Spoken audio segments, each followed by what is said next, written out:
تیری ذات صفا کا کیا کہنا، اے احمد مرسل نور خدا تیری ذات صفات کا کیا کہنا،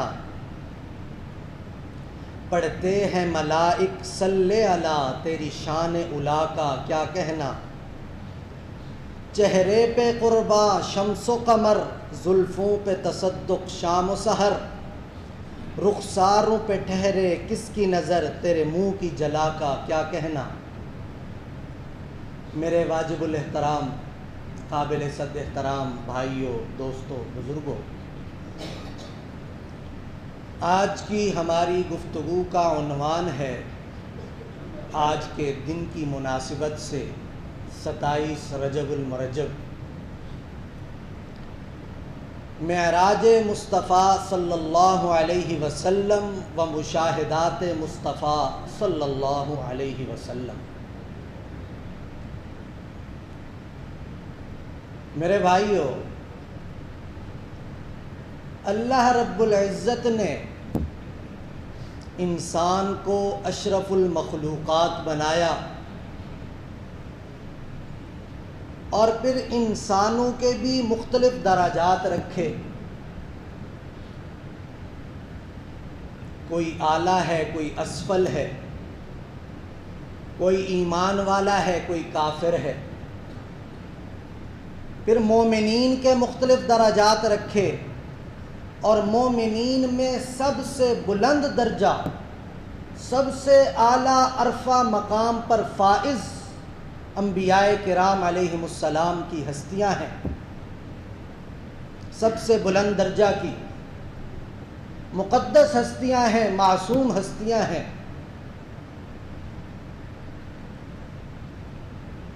اور اللہ رب العزت کی سب سے محبوب ہستیاں ہیں،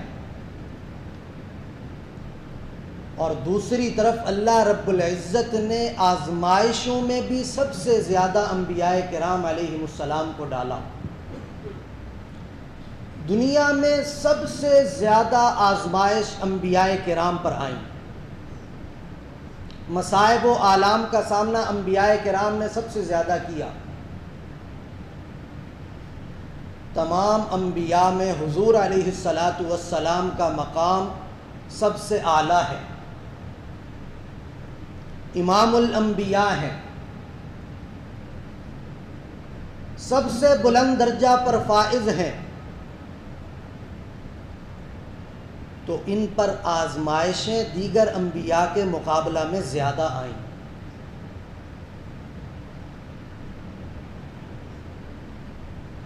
معراج سے پہلے والے حصہ،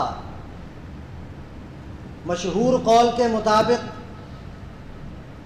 11 نبوی کو معراج النبی صلی اللہ علیہ وسلم ہوئی، اس سے پہلے کے 10 سالہ عرصہ کو دیکھیے تو جگہ جگہ پر آپ کو آزمائش ہی آزمائش نظر آئیں گی۔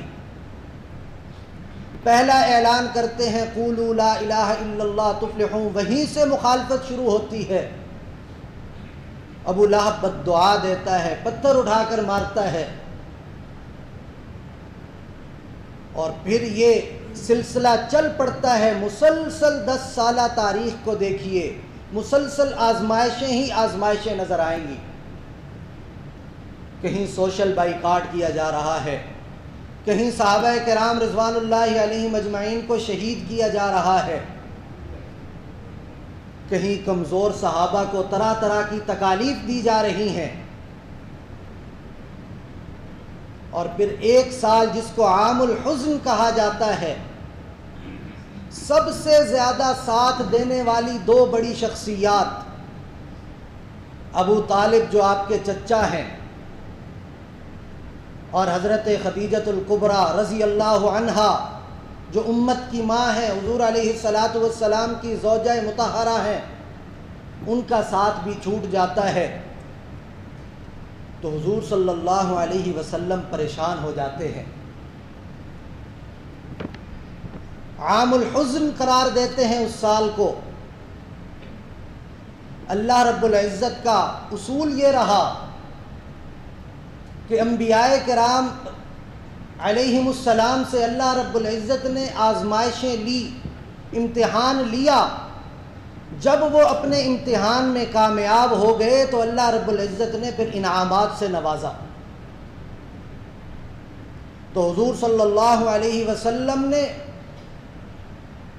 اپنے 10 سالہ دور نبوت کو جب کامیابی کے ساتھ گزارا، ہر امتحان میں کامیاب ہوئے، تو پھر اللہ رب العزت نے فیصلہ فرمایا کہ اب آپ کو انعام سے نوازنا ہے، اور انعام بھی کیسا کہ جو اس سے پہلے کبھی ایسا انعام نظر نہیں آتا۔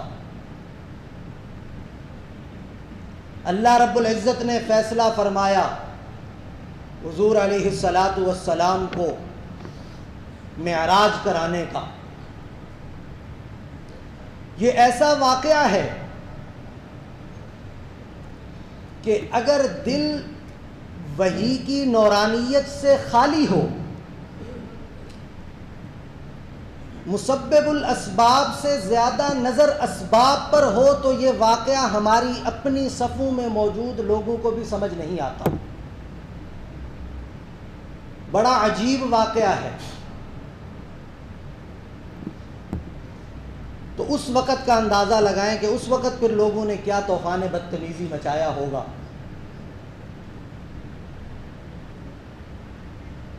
یہ واقعہ رات کے آخری پہر رونما ہوا۔ حضرت ام ہانی رضی اللہ عنہا جو ابو طالب کی بیٹی ہیں، وہ فرماتی ہیں کہ حضور علیہ السلام ہمارے گھر میں آرام فرما تھے، تہجد کے لیے ہمیں بیدار کیا، تہجد پڑھ کے ہم سو گئے، دوبارہ نماز کے لیے بھی حضور علیہ السلام نے خود ہمیں بیدار کیا، اور ساتھ ہی حضور صلی اللہ علیہ وسلم نے یہ پوچھا کہ اے ام ہانی، میں نے تہجد تمہارے ساتھ پڑھی ہے؟ تو حضرت ام ہانی فرماتی ہیں کہ حضور صلی اللہ علیہ وسلم کا جو پوچھنے کا انداز تھا اس پر مجھے تعجب ہوا۔ میں نے عرض کیا یا رسول اللہ صلی اللہ علیہ وسلم، بالکل آپ نے تہجد ہمارے ساتھ پڑھی ہے، لیکن یہ فرمائیے کہ ہوا کیا ہے؟ پھر حضور صلی اللہ علیہ وسلم نے پورا واقعہ معراج ان کو سنایا کہ یوں معاملہ ہوا ہے۔ رات کے تھوڑے سے حصے میں، لیلا من المسجد الحرام من المسجد الاقصی، حضرت ام ہانی فرماتی ہیں کہ میں نے حضور صلی اللہ علیہ وسلم کو منع کیا کہ یا رسول اللہ صلی اللہ علیہ وسلم، پہلے یہ لوگ آپ کو بڑی تکالیف دیتے ہیں، کوئی موقع ہاتھ سے ایسا جانے نہیں دیتے کہ جس میں یہ آپ کو تکالیف نہ دیتے ہوں، آپ ایسا کیجئے کہ یہ واقعہ لوگوں کو نہ بتائیے، کیونکہ اگر آپ لوگوں کو بتائیں گے تو وہ پھر آپ صلی اللہ علیہ وسلم کو تکالیف دیں گے، نہیں مانیں گے۔ حضور صلی اللہ علیہ وسلم نے فرمایا نہیں، میں تو لوگوں کو بتاؤں گا، کیونکہ اس طرح کی باتیں نبی کے پاس امانت ہوا کرتی ہیں، اور ایک نبی سے بڑھ کر بڑا امانت دار دنیا میں اور کوئی شخص نہیں ہوتا۔ حضور صلی اللہ علیہ وسلم باہر تشریف لے گئے، یہ معراج کا واقعہ سنایا۔ حضور صلی اللہ علیہ وسلم نے فرمایا کہ میں رات مکہ المکرمہ میں سویا ہوا تھا، میری چھت کھلتی ہے، حضرت جبرائیل امین تشریف لاتے ہیں، مجھے ساتھ لے جاتے ہیں، اور یوں سفر کا آغاز ہوتا ہے۔ پورا واقعہ آپ حضرات جانتے ہیں۔ تو اس وقت کے جو لوگ تھے کفار مکہ، انہوں نے فوراً انکار کیا کہ یہ کیسے ہو سکتا ہے کہ ایک رات کے اتنے سے حصے میں ایسے ایسے واقعات ہو جائیں، ہم اس بات کو ماننے کے لیے تیار نہیں ہیں۔ وجہ وہی ہے کہ ان کے دل، ان کے اذہان روحانیت سے، وحی کے نور سے خالی تھے، ورنہ اللہ رب العزت کیا فرماتے ہیں حضرت سلیمان علیہ السلام کا واقعہ بیان کرتے ہوئے کہ جب ملکہ کو لایا گیا، حضرت سلیمان علیہ السلام نے فرمایا کہ اس کے تخت کو کون کتنی دیر میں لائے گا؟ تو ایک جن کھڑا ہوا اور کہا انا آتی کا قبل ان یرتد الیک طرفک، کہ میں اس کے تخت کو آپ کے پلک جھپکنے سے بھی پہلے لاؤں گا۔ تو جب مخلوق میں اس طرح ہو سکتے ہیں تو خالق کیوں نہیں کر سکتا؟ خالق تھوڑے سے عرصے میں اپنے محبوب کو کیوں اپنے پاس نہیں بلا سکتا؟ تو اس طرح انہوں نے شور کرنا شروع کر دیا کہ یہ کیسے ہو سکتا ہے کہ ایک ہی رات میں مسجد حرام سے مسجد اقصیٰ تک اور پھر مسجد اقصیٰ سے عرش معلیٰ تک کا سفر کیا جائے، اور وہ بھی رات کے کچھ حصے میں۔ حضرت جبرائیل امین علیہ السلام کی معیت میں ایک شاعر منظر کشی کرتا ہے، دیکھی نہیں کسی نے گر شان مصطفیٰ، دیکھی نہیں گر کسی نے شان مصطفیٰ، دیکھے کہ جبریل ہیں دربان مصطفیٰ، میرے ہزار دل قربان ہوں تصدق حضور پر، میری ہزار جان ہو فدا قربان مصطفیٰ۔ حضرت جبرائیل امین علیہ السلام کے ساتھ، اور پھر انہوں نے حضور علیہ السلام سے طرح طرح کے سوالات شروع کر دیے۔ حضور صلی اللہ علیہ وسلم خود ارشاد فرماتے ہیں کہ ایسے ایسے انہوں نے میرے سے سوالات کیے کہ زندگی میں کبھی مجھے اس طرح کی دشواری پیش نہیں آئی جس طرح اس دن سوالات سے آئی۔ لیکن پھر اللہ رب العزت کی مدد اور نصرت آئی۔ بیت المقدس کے بارے میں سوالات شروع کر دیے، جی بتائیں اس کی کھڑکیاں کتنی ہیں؟ آپ کہتے ہیں میں نے مسجد حرام سے مسجد اقصیٰ کا سفر کیا۔ اس کے دروازے کتنے ہیں؟ یعنی ایسی ایسی چیزوں کے بارے میں سوالات شروع کر دیے کہ جو عام گزرنے والا آدمی، کہیں آنے جانے والا آدمی ان پر فکر غور نہیں کرتا۔ آپ اس مسجد میں کتنا عرصے سے آ رہے ہیں؟ میرا نہیں خیال کہ کسی نے اس کی کھڑکیاں دروازے گننے کی کوشش کی ہوگی۔ تو اس طرح کے سوالات شروع کر دیے، لیکن اللہ رب العزت کی مدد اور نصرت شامل حال ہوئی کہ اللہ رب العزت نے درمیانی تمام پردے ہٹا دیے، بیت المقدس کو حضور علیہ السلام کے سامنے کر دیا۔ حضور صلی اللہ علیہ وسلم وہاں سے دیکھتے جاتے اور ان کا جواب دیتے چلے جاتے۔ ادھر ابو جہل سیدنا صدیق اکبر رضی اللہ عنہ کے پاس بھاگا بھاگا گیا کہ تمہیں معلوم ہے جس کو تم پیغمبر مانتے ہو آج کیسی باتیں کر رہا ہے، جس کو تم ہدایت کا علمبردار سمجھتے ہو آج وہ کیسی باتیں کر رہا ہے۔ سیدنا صدیق اکبر رضی اللہ عنہ فرماتے ہیں بتاؤ کیا بات کرتا ہے؟ ابو جہل نے کہا کہ وہ کہتا ہے میں نے ایک رات کے کچھ حصے میں مسجد حرام سے مسجد اقصیٰ تک اور پھر آسمانوں کی سیر کی ہے۔ سیدنا صدیق اکبر رضی اللہ عنہ نے جواب دیا کہ ہم تو اس سے بڑی بڑی باتوں کی تصدیق کر رہے ہیں، یہ اس کے مقابلے میں کتنی چھوٹی بات ہے کہ وہ پیغمبر یہ بھی تو کہتا ہے کہ آسمانوں سے میرے اوپر پیغامات آتے ہیں اللہ رب العزت کی طرف سے۔ جب ہم ان باتوں کی تصدیق کر رہے ہیں تو اس بات کی تصدیق کیوں نہیں کریں گے؟ یہاں سے سیدنا صدیق اکبر رضی اللہ عنہ حضور صلی اللہ علیہ وسلم کی خدمت میں حاضر ہوتے ہیں اور حقیقت حال معلوم کرتے ہیں۔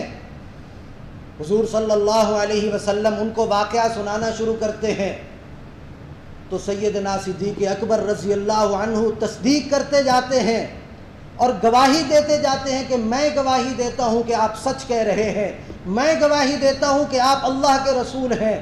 ہر بات کی یوں جب تصدیق کرتے ہیں تو حضور صلی اللہ علیہ وسلم اتنے خوش ہوتے ہیں کہ اسی موقع پر ان کو ابو بکر سے صدیق بنا دیتے ہیں۔ یہ اس وقت کی تصدیق۔ یہ تھا صحابہ کرام رضوان اللہ علیہم اجمعین کا ایمان کہ کفار مذاق اڑاتے پھر رہے ہیں کہ ایسا کیسے ہو سکتا ہے کہ صدیوں کا سفر چند منٹوں میں طے ہو جائے۔ سیدنا صدیق اکبر رضی اللہ عنہ کوئی دلیل نہیں پوچھتے، بات سنتے ہیں اور فوراً تصدیق کرتے ہیں۔ اسی لیے سیدنا صدیق اکبر کہا جاتا ہے۔ اللہ رب العزت نے ابو بکر سے صدیق اکبر بنا دیا اس واقعہ کی تصدیق کی وجہ سے۔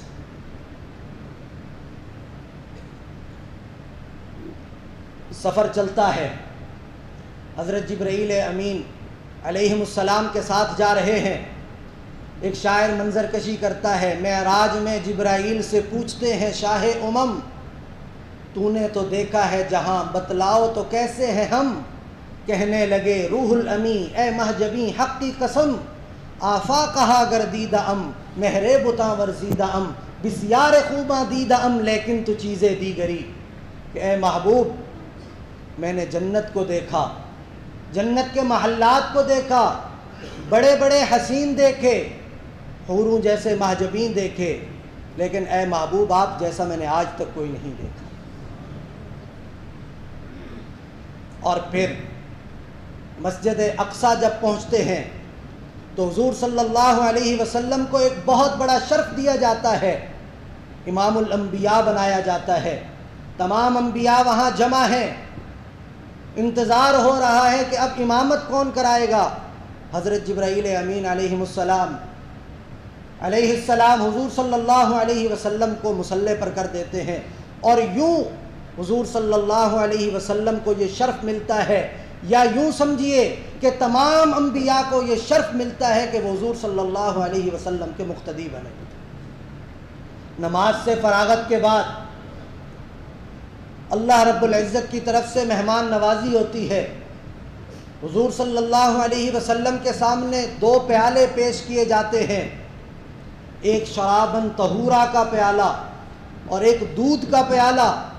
حضور صلی اللہ علیہ وسلم دودھ والے پیالے کا انتخاب کرتے ہیں، حضرت جبرائیل امین اس سے بڑے خوش ہوتے ہیں اور فرماتے ہیں کہ آپ نے ایک فطرت والی چیز کا انتخاب کیا ہے، جو انسانیت کی فطرت ہے۔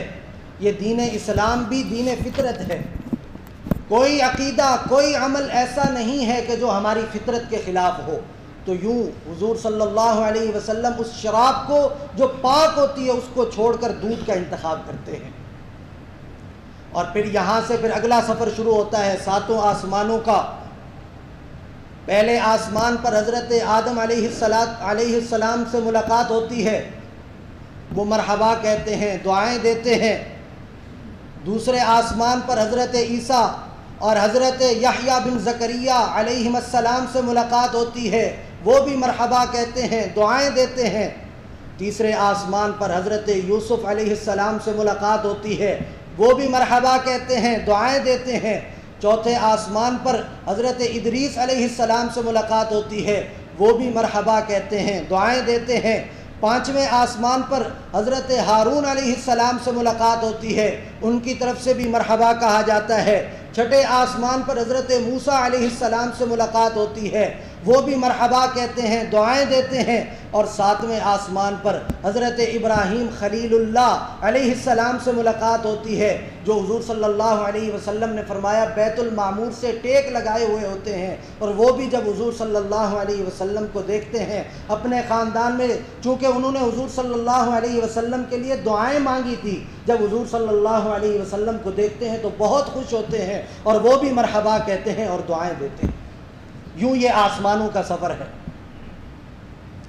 اس کے بعد سدرۃ المنتہا کی طرف لے جایا جاتا ہے، سیدنا جبرائیل امین ساتھ ہیں۔ حضور صلی اللہ علیہ وسلم نے فرمایا کہ میں نے اس مقام پر ایک بہت بڑی بیری دیکھی، جس کے پتے ہاتھی کے کانوں جتنے تھے، اور اس پر لگے ہوئے بیر ایک بڑے گھر کی طرح تھے، اور جب اللہ رب العزت کا امر اس کی طرف متوجہ ہوتا تو ایسی کیفیت بن جاتی، اتنی خوبصورتی کا منظر ہوتا کہ جس کو زبان سے بیان نہیں کیا جا سکتا۔ یہ سدرۃ المنتہا کا منظر۔ اور حضور صلی اللہ علیہ وسلم فرماتے ہیں کہ یہاں سے بیت المعمور، اور بیت المعمور پر لے جا کر حضور صلی اللہ علیہ وسلم نے 2 رکعت نماز نفل پڑھی، اور حضور صلی اللہ علیہ وسلم نے فرمایا کہ وہاں پر میں نے اپنی امت کے افراد کو دیکھا،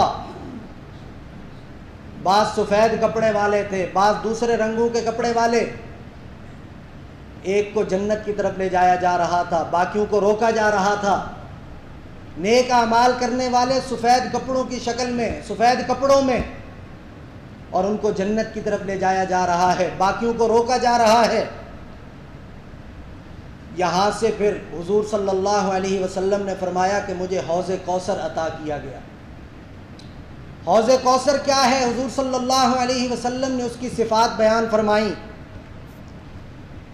کہ اس کا پھیلاؤ کتنا ہے۔ حضور صلی اللہ علیہ وسلم نے فرمایا کہ وہ حوض ایلا اور عدن کے درمیانی جو علاقہ ہے، جتنی مسافت بنتی ہے اتنا بڑا تھا، اور اس کا پانی برف سے زیادہ سفید تھا، ذائقے میں شہد سے زیادہ میٹھا تھا، اور اس کے اوپر جو برتن رکھے ہوئے تھے وہ ستاروں کی مانند جگمگا رہے تھے۔